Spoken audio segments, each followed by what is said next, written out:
Vocês acreditam em zumbis?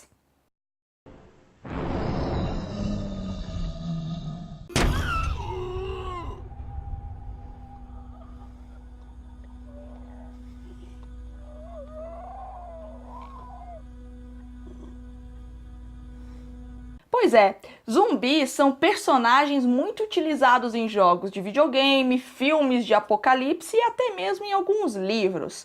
Mas na realidade, a palavra zumbi tem origem africana e significa divindade, espírito ancestral, o que não é um pouco coerente com os zumbis que a gente conhece. Mas na natureza existem zumbis de verdade, e eu trouxe hoje para vocês alguns desses zumbis da realidade, para a gente saber se estamos ou não em perigo a ponto de termos um apocalipse zumbi.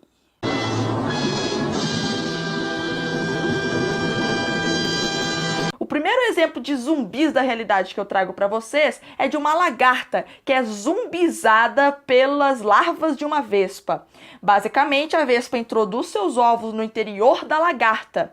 Ao eclodirem, esses ovos liberam as larvinhas que saem felizes e contentes do interior da lagarta.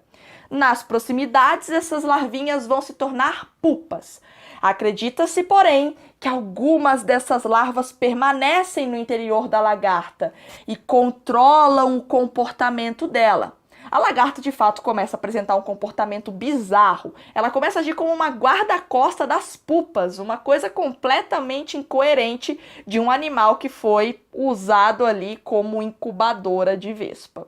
As vespas não param por aí, elas também fazem aranhas de suas maquininhas zumbis. Uma espécie de vespa introduz seu ferrão cheio de veneno no sistema nervoso da aranha, que fica momentaneamente paralisada. A vespa, então, introduz o seu ovo no abdômen da aranha e vaza. A aranha volta, então, a retomar os seus sentidos e, bom, ela não sabe o que aconteceu, vida que segue está lá tecendo sua teia. O ovo eclode e libera a larva que começa a se alimentar dos tecidos da aranha.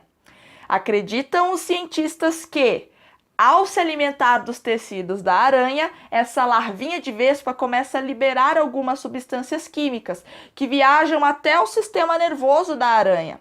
A aranha então para de construir a sua teia e começa a construir um casulo com um tipo de fio extremamente resistente, muito diferente dos fios que ela costuma tecer. Ela vai tecendo esse casulo até o ponto em que ela termina. Nesse momento, a larva entra no casulo, puxa a aranha lá para dentro e faz o seu jantar. Um caso curioso de zumbis é o caso de uma lagarta também, que é zumbizada por um tomate. Basicamente, quando o tomate está sendo parasitado, ele começa a liberar substâncias químicas conhecidas como metiljasmonato ou meja. Ao liberar essa substância, a larva entra em contato com ela, seja pelo olfato, seja pelo paladar, e isso provoca uma alteração no comportamento da lagarta. Ela para de sentir vontade de comer o tomate e começa a sentir vontade de comer as suas amigas. Então, basicamente, essa substância química liberada pelo tomate causa uma alteração de comportamento alimentar, o que é muito difícil no reino animal. Os cientistas fizeram diversos testes para saber se isso não é um comportamento de uma ou duas lagartas.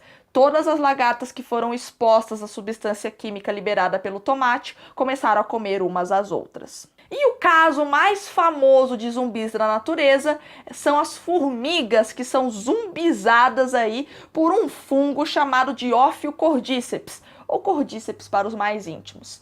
Esse fungo libera esporos na natureza, geralmente próximo de formigueiros. A formiga, então, ao ingerir esses esporos, ativa as toxinas liberadas pelos esporos que começam a agir no sistema nervoso dela. Lá no sistema nervoso, o fungo começa a alterar alguns comportamentos, faz com que a formiga perca seu sentido de direção e ela começa a andar desnorteada para longe da sua casa. Essa formiga anda até o momento em que ela encontra condições de temperatura, umidade e pressão adequadas. Adequadas para quem? Para o fungo que está na cabeça dela. A formiga então procura uma plantinha e escala essa plantinha, ela abre sua mandíbula e crava no caule da planta. Nesse momento, o fungo mata a formiga e começa a criar seu corpo de frutificação. Uma estrutura bizarra que começa a partir da cabeça da formiga. Cenas aterrorizantes. Como esse tipo de assunto pode aparecer nas provas e nos vestibulares? Basicamente, esse tipo de assunto aparece em relações de parasitismo, como aconteceu já em uma questão do Enem. Nessa questão, ele cobrava a relação existente entre uma vespa e uma lagarta. Bem clichê. Nesse caso, a vespa introduz seus ovos no interior da lagarta, os quais vão eclodir liberando as larvinhas. As larvinhas vão comer a lagarta de dentro para fora. Então a lagarta, nesse caso, morre, ok? Esse tipo de relação ecológica é um parasitismo. E o parasita que mata o seu hospedeiro é chamado de parasitoide. Na agricultura, os parasitoides são utilizados para controle de praga. Então, por exemplo, se eu tenho uma lagarta atacando uma plantação, ao invés de eu sair por aí borrifando inseticidas e agrotóxicos no geral, eu posso introduzir um predador ou um parasita natural daquela lagarta, e esse parasita ou predador vai controlar aquela população que está em excesso. A gente chama esse tipo de atividade de controle biológico. Tranquilinho? Suave? Valeu? E é isso.